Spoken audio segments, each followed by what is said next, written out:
Welcome to another episode of Grit, Grace, and Growth. I am your host, Laura Naviquin, and today we are going to be exploring a topic that many of us can relate to, and that is the habit of saying, I'm sorry, before asking a question or sharing an idea. So, this is a subtle yet pervasive habit that can affect our confidence and how others perceive us.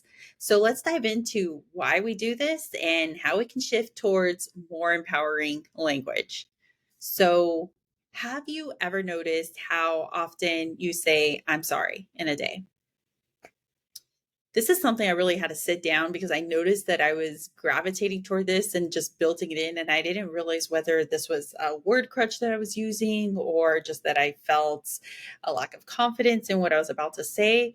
But realized that it's often that I would say, I'm sorry, before making a statement. So, for many of us, apologizing has become a reflex, especially when we're talking about, we're about to speak a certain idea or maybe think that our idea wasn't well perceived. But why do we ultimately feel the need to apologize before we even start speaking? So today, let's unpack the reasons behind this behavior and discuss some of the practical tips to help us communicate with more confidence. One of the main reasons we default to saying I'm sorry is to soften what we actually are about to say, especially if we're afraid of being perceived as too aggressive or too assertive. And this is what I mentioned just a minute or so ago. If we feel that what we are about to say is not necessarily going to be perceived well or on a positive note. So often we tend to apologize before giving that blow or what we deem is going to be a blow or perceived negatively. So we've often been socialized to be polite and avoid rocking the boat. So apologizing becomes a way of uh, ultimately diffusing any political conflict. So, however, constantly apologizing can also undermine our confidence and authority with what we're speaking about. And also, we start to internalize this without really thinking about it. So, how can we start to change this habit? The first step is awareness. And this has been something I've been working on once I noticed that I was doing this and it was becoming habitual.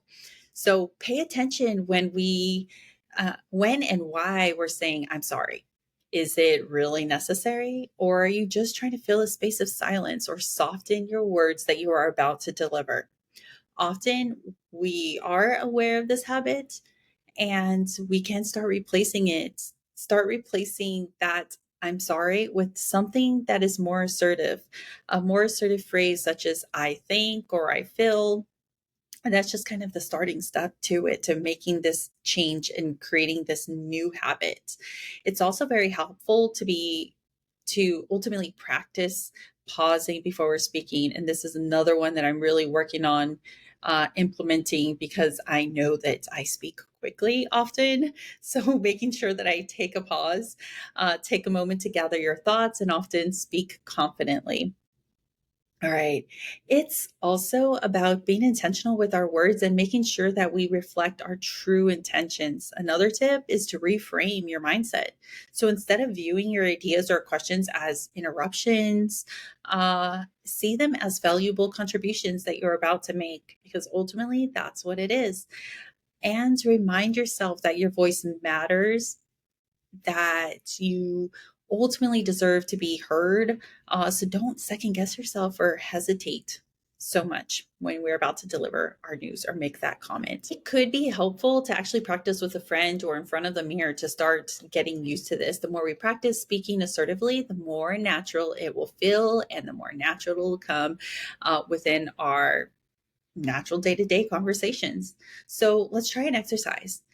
Write down a list of phrases that you can use instead of saying, I'm sorry. So, for example, I'd like to add, here's my idea, or can we try this? Practice these phrases with different scenarios so that they become second nature. Yes, I know some of us despise it, but role playing is so beneficial. So, role playing with a family member, a friend, or a colleague can also be beneficial in getting used to this new habit or creating this new habit.